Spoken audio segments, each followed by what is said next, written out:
Magandang hapon sa ating mga karonda. Biglang napalabas si Yume sa kanyang lungga. Meron tayong minute na tao. Alam niyo, sobrang nakaka-inspire ng story ng tao na to.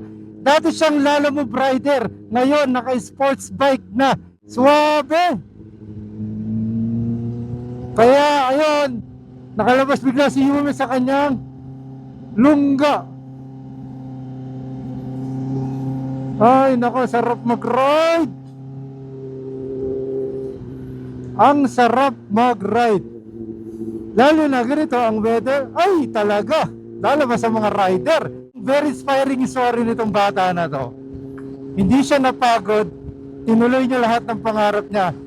At, ayun ang resulta. Nagkaroon na siya ng mga sasakyan. Nagkaroon siya ng iba't ibang klaseng motor. At ngayon, meron na siyang isang Italian na motorsiklo na sports bike. Deserve niya lahat kung ano meron siya ngayon kasi sobrang sipag nitong bata na to. So yun mga karonda, andito na tayo ngayon sa aming meetup place at parating na nga raw siya at kakausapin natin. Tatanungin natin kung paano niya ba nakuha yung mga ganyang achievements niya sa buhay. Oh, yun na. Ayun na! Tara! Ayun si sir. So interview natin siya.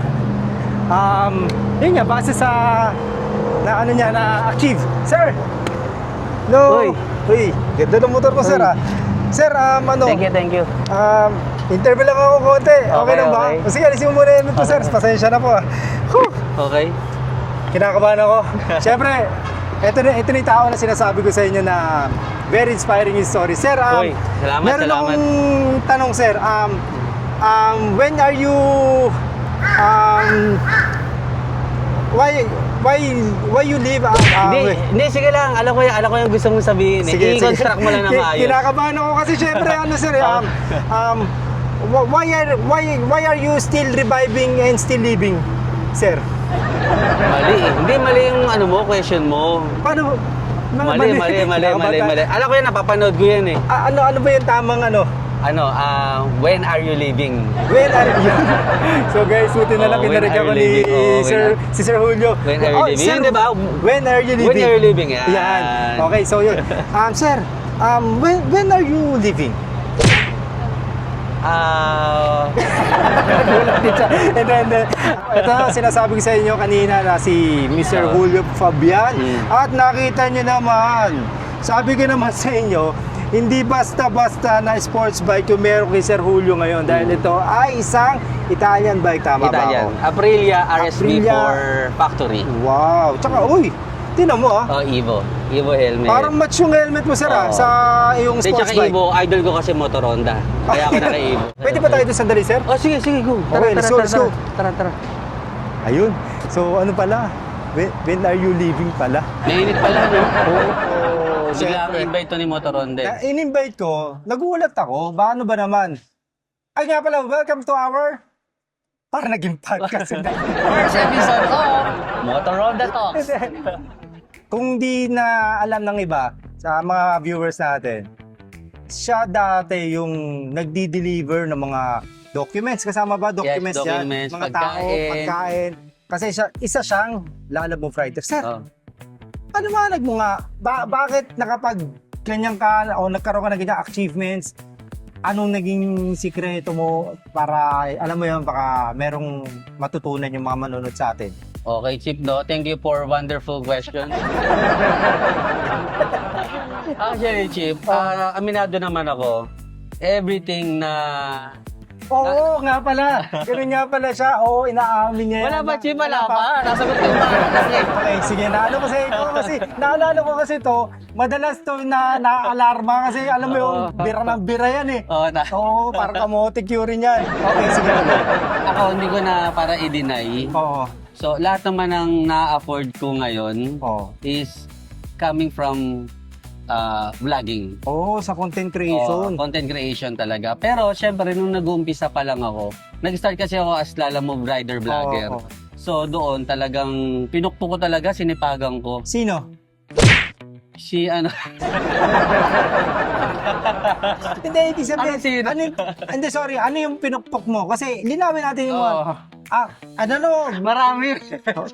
Marami siyang pinupok, guys. Sorry. Hindi. I mean, kumbaga, pinukpok ko talaga yung pagde-deliver. Oo. Which is kasi, during the time na nagde-delivery rider ako, nakikita talaga doon na yung sipag ko, yung tiyaga ko sa ginagawa ko sa pagde-deliver, pinapakita ko lang siya sa video, sa camera ko. Oo. Pero, ang totoo doon, sa likod doon, kailangan ko talagang mag-grind as delivery naman. rider kasi yun yung bread and butter ko. That time kasi ano yun ano yun? Pandemic. Mhm.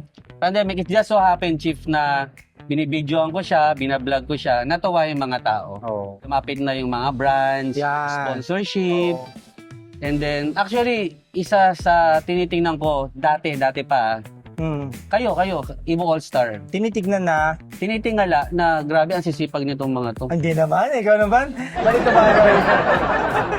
Kaya, nung nakita ko kayo, sabi ko, pangarap ko talaga na maging part nyo, Oo. mapasama sa inyo. Oo. And in God's perfect time talaga, Oo naman. natupad nakasama, Alam mo, nakasama ko kayo. naalala ko pa nga niya na, tumatawag, madalas kami magkachismisan nito eh.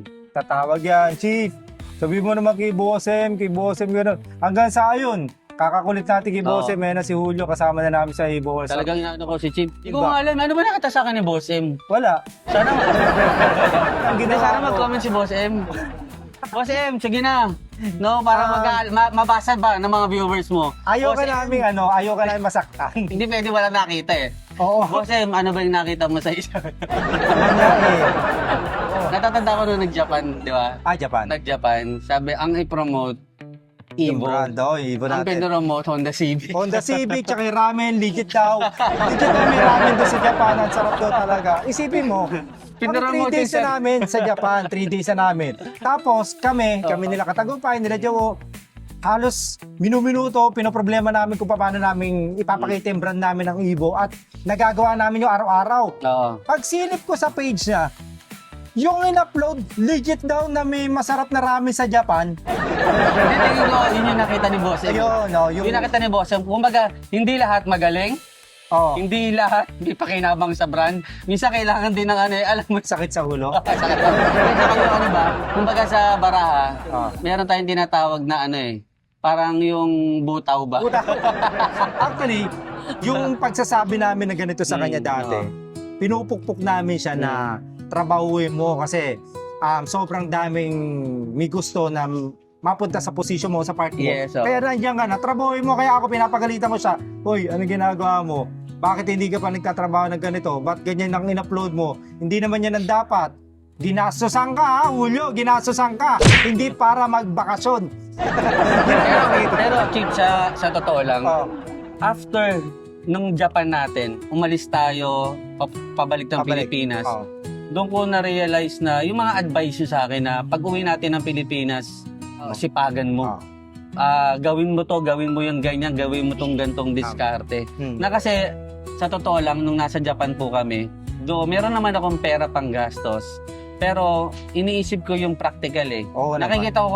nakikita ko kasi talaga sila, Ibo All-Star, na parang, sige, bili tayo ng ganito, bili tayo. kain tayo sa ganito. Oo. Kumbaga kasi, bago pa kami nagpunta doon, meron na silang budget for that, pocket Oo. money for that, which is ako, wala. Wala pa. Kaya ang ginawa ko na talagang dumidikit lang ako kay Motor Honda di ba? Lagi kami gano'n, bibigyan kami ng pagkain sa labas. Napapalibre lang ako kay Motor Honda Kaya sabi ko, pag uwi ko na Pilipinas, sisipagan ko talaga. Oo. And maraming salamat, Chief, kasi naman. kumbaga, talaga. especially kay Team Katagumpay. Oo, sige. Siya kasi Isa pa talaga, sa masipag yan. yes, masipag. Siya yung nagsabi sa akin na talagang pinakitaan niya ako Chief sa tingnan ng resibo. ng resibo. Oo. Na kung eto gagawin mo lang yung sinasabi ko, Magagawa mo yan. magagawa mo yan. So yun nga, by the way, yung motor na nandyan, actually hindi lang naman ito yung first big bike na nakita ko kasi sa'yo. May nakita na rin ako ng mga big bikes mo. Pero yun nakakatawa kasi hindi lang po big bikes yung na-achieve niya. May bahay, meron pang sasakyan, tapos ano pa ba, may iba pang motor. Ang dami niyang naging motor Well, itong story namin na to, actually, even me, even Jay, Katagumpay o Jowo, masasabi ko, nanggaling din naman kami sa ganon, sa wala rin kami mailabas o wala kaming budget. pero it doesn't mean na kailangan hanggang doon lang. Kumbaga kailangan natin masisipagan. At ang pinakamaganda, nagkaroon kami ng ganitong grupo.